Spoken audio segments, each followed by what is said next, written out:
Le 5 février 2012, la famille Luison se fait braquer à son domicile par 4 individus armés. En mai 2017, premier procès. Sur les 10 accusés, 3 seulement sont présents. Ils ne jouaient que des seconds rôles. Ils écoperont de 4 à 6 ans de prison.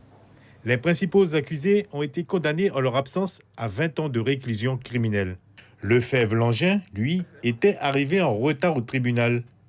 Accusé d'avoir donné les informations qui ont permis le braquage de la famille Luison, il est condamné à 10 ans de prison. Aujourd'hui, il fait appel du verdict. Son avocate, Sandra Jarry, estime que l'implication de son client n'est pas fondée.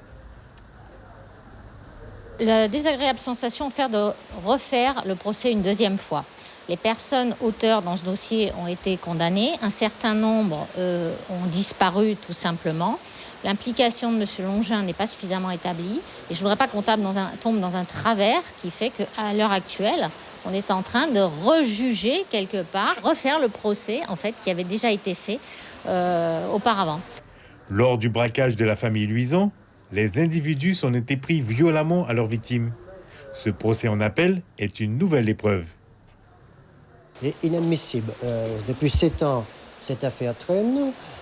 C'est simple, on décide de ne pas se présenter. 2 ans après, il faut faire appel aux victimes pour les reblesser, parce que ce qu'on avait vécu, je vous rappelle, c'était quelque chose, un drame que je demande à personne, mais vraiment personne, parce que ça, c'est pas quelque chose qui est facile à vivre.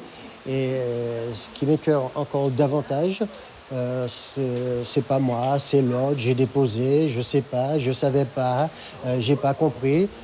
Comme je vous disais, les victimes aujourd'hui, c'est nous.